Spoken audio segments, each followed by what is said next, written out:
Olá, sejam todos bem-vindos. Eu sei que o canal está um pouquinho parado, é porque eu estou em outras atividades, então não está sobrando muito tempo para o canal. E além do que, o YouTube também corta muito a relevância dos vídeos. Cada vídeo lançado diminui cada vez mais as visualizações. Eu acredito que o YouTube não entrega o vídeo, mas tudo bem. De vez em quando eu consigo gravar algum vídeo e eu pretendo gravar vídeos esporádicos agora, tá bom? Hoje, dia 20 de novembro, nós temos uma data aí comemorada, principalmente por lacradores, que é o Dia da Consciência Negra, né? Dia da morte de Zumbi dos Palmares. Então vamos falar um pouquinho de Zumbi dos Palmares, né? Um pouquinho lá do Quilombo dos Palmares. Quilombo dos Palmares era um refúgio que ficava na Serra da Barriga, na então capitania de Pernambuco, certo? E durou aí o tempo do século XVII, em torno de 1600 a 1695. Então, os escritos de época, os relatos de época, falam que o Quilombo dos Palmares e também os estudos arqueológicos atuais falam que o Quilombo dos Palmares era um refúgio para escravos fugitivos de fazendas que eram maltratados. A gente teve uma escravidão negra no Brasil extremamente violenta e massacrante. Então, vários negros fugitivos que acabavam não sendo pegos pelos capitães do mato se refugiavam no Quilombo dos Palmares, que era uma região de difícil acesso, era uma serra, era de difícil acesso, se embrenhavam no meio da mata. E existiam várias cidades e vilas próximas, certo? O primeiro grande líder do Quilombo dos Palmares foi Gangazumba, ou Ganazumba. Esse nome Gangazumba, existem certas traduções do idioma africano, né? Que fala que era grande lorde, alguma coisa assim, porque acredita-se que ele descendia diretamente de uma princesa africana. Fato é que o Gangazumba, ele governou como um rei o Quilombo dos Palmares, tendo súditos, tendo ministros, tendo guarda pessoal e tudo mais. E no Quilombo dos Palmares, ele mantinha esse reino absolutista. Era um rei absoluto, certo? E quando você fala em rei absoluto, pressupõe-se que tinha penalidades para quem não obedecia ao rei. E as penalidades geralmente eram muito, mas muito pesadas. E também é fato que, apesar do Quilombo dos Palmares receber escravos fugitivos, e durante muito tempo falou-se que era um regime de divisão de tudo lá dentro e que todos eram iguais, isso é uma mentira cabal. Porque o Gangazumba vivia num luxo extremo, chegando a ter até um palácio nos moldes das tribos africanas. Né? Chegou a ter diversas esposas, diversos serviçais, e acredita-se que muitas vezes ele punia esses serviçais com crueldade. Em 1677, houve uma tentativa de ataque ao Quilombo dos Palmares. Nessa tentativa de ataque, 2 filhos do Gangazumba acabaram aprisionados pelos atacantes, né, que eram representantes da coroa portuguesa. Geralmente eram bandeiras de contrato. Né? Existiam 3 tipos de bandeiras no Brasil: a bandeira de prospecção, que procurava metais e pedras preciosas, a bandeira de apresamento, que caçava índios e até negros fugitivos, e o bandeirantismo de contrato, que era aquele que era contratado pelos fazendeiros ou pelo governo local para destruir quilombos e realizar missões, certo? Então, num desses ataques, em 1677, o Gangazumba teve diversas mortes entre os seus seguidores e também 2 filhos aprisionados. Assim, ele decidiu assinar um tratado de paz entre o Quilombo dos Palmares e a governança da capitania de Pernambuco. Acontece, porém, que esse tratado foi assinado, até o irmão de Gangazumba participou do tratado. O Quilombo dos Palmares era um complexo de várias aldeias na Serra da Barriga, todas elas seguindo as orientações do seu grande rei absoluto, Gangazumba. Então eles aceitaram o tratado de paz. Acontece que um sobrinho de Gangazumba, chamado Zumbi, que nunca tinha sido escravo, nunca havia sido escravo, se revoltou contra o tio, não aceitou esse tratado de paz, porque o tratado de paz beneficiava o Quilombo, porque o Quilombo poderia fazer comércio com as cidades próximas, comércio com as vilas próximas, troca de produtos in natura, né? No Quilombo tinha pequenas plantações, principalmente de hortaliças, mandioca, pequenas criações de animais, galinhas, porcos. Poderiam fazer a troca in natura de produtos que eles cultivavam e criavam.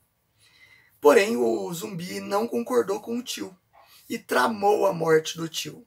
Você vê como esse Zumbi dos Palmares é da melhor estirpe esquerdista, né?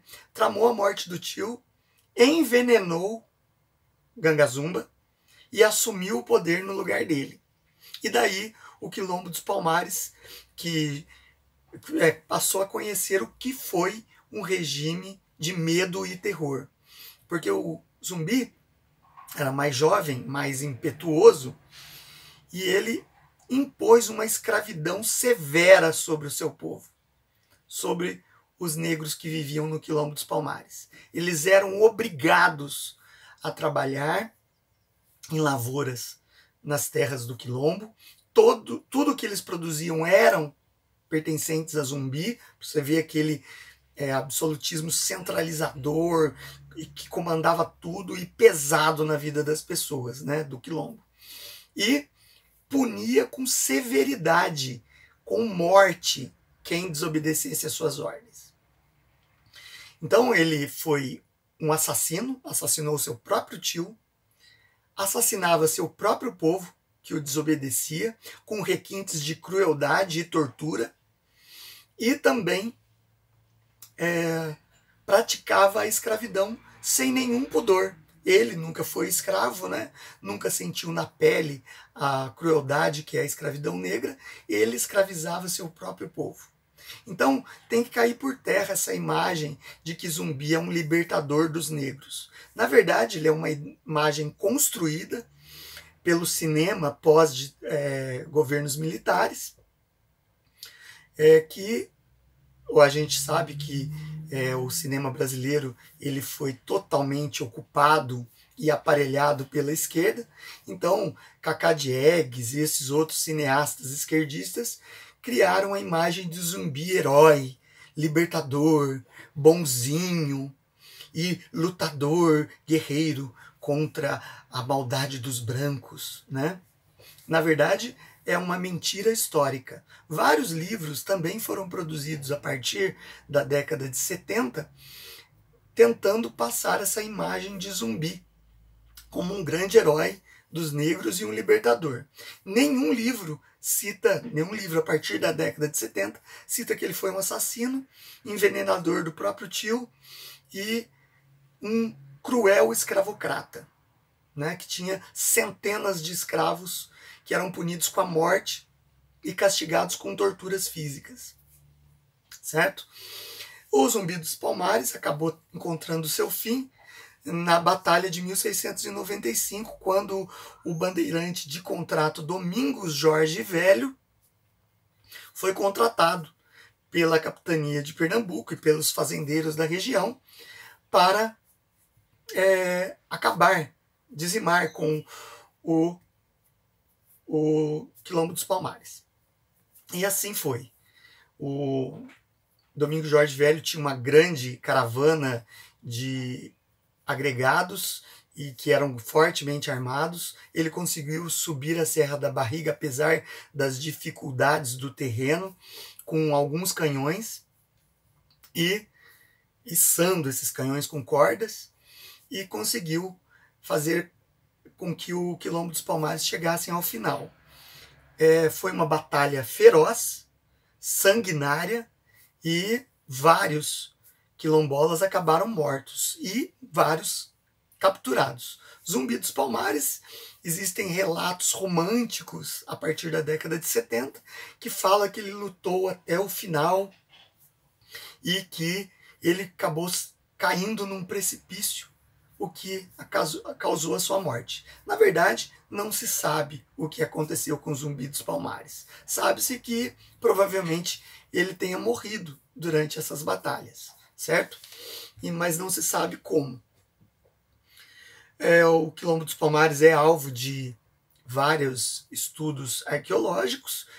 Confirma-se que essa batalha realmente aconteceu e que foi sanguinária, e que no governo de Zumbi dos Palmares, por incrível que pareça, ele não assinou o Tratado de Paz e ele cometia furtos nas fazendas próximas ao Quilombo, furtos, ataques para roubar mantimentos, roubar produtos e também capturar escravos, porque a fama dele na região já não fazia com que os escravos quisessem fugir para lá, se sentindo protegidos. Pelo contrário, eles evitavam fugir para o Quilombo dos Palmares. Então, para que o Quilombo dos Palmares continuasse tendo mais escravos servindo esse ditador sanguinário, ele atacava fazendas para também roubar mulheres escravas e mão de obra masculina escrava negra, certo? Naquela região. Então, a gente precisa desmistificar, porque o que a esquerda faz é uma lavagem cerebral, uma mentira. Vários livros didáticos mentem sobre Zumbi dos Palmares, passando uma imagem de herói para nossas crianças na escola, e elas crescem achando que esse assassino fez bem para a cultura negra. Na verdade, não. Ele é uma mentira, um engodo construído pela mentalidade esquerdista. E nós precisamos revisar isso aí e mostrar a verdade. Eu, como professor de história e historiador, através de fontes secundárias, pesquisas de livros anteriores à década de 70, todos os livros comprovam que Zumbi dos Palmares era um assassino escravocrata, cruel, com requintes de crueldade, ok? Então, 20 de novembro, que o movimento negro, que não valoriza o negro, na verdade, ele comemora como se fosse um dia de luta. Mas, na verdade, a gente tem que pensar no movimento abolicionista do século XIX, que tem figuras como José do Patrocínio, um homem negro, íntegro, que é culto, extremamente culto, e que foi um dos cabeças do movimento de libertação da escravidão no Brasil. E a princesa Isabel, que também usou toda a sua influência para a libertação dos negros. Quando eles falam que no dia 13 de maio de 1888, a princesa Isabel, assinando a Lei Áurea, na verdade jogou o negro numa escravidão social, é também uma narrativa mentirosa, porque 98% dos brasileiros brancos viviam também numa condição social de pobreza. Então os negros estavam vivendo a mesma condição social dos brancos naquele período. Os brancos não tinham acesso à rede de esgoto, à água tratada, não tinha acesso à saúde pública, não tinha acesso à habitação e não tinha acesso aos bens que o Estado monárquico brasileiro poderia oferecer, certo? Então, estavam em condição de igualdade os negros e os brancos. Eu, como historiador e professor de história, reconheço o dia em homenagem aos negros, o dia em que os negros atingiram uma condição de igualdade com os brancos e se libertaram da escravidão, apenas o dia 13 de maio de 1888. Não reconheço o dia 20 de novembro. Pode-se criar aí a data da consciência negra como uma forma panfletária e mentirosa de enganar os nossos irmãos negros.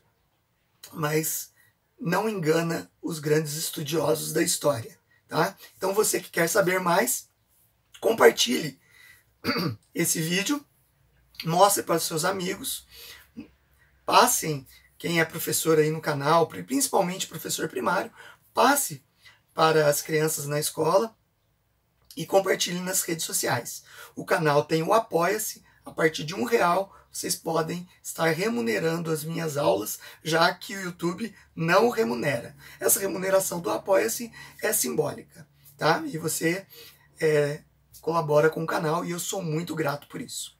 Então eu deixo aqui meu abraço a vocês, muito obrigado. A série da Segunda Guerra Mundial que eu venho fazendo, eu devo dar continuidade, mas com mais espaços, tá bom? Um abraço então, até o próximo vídeo.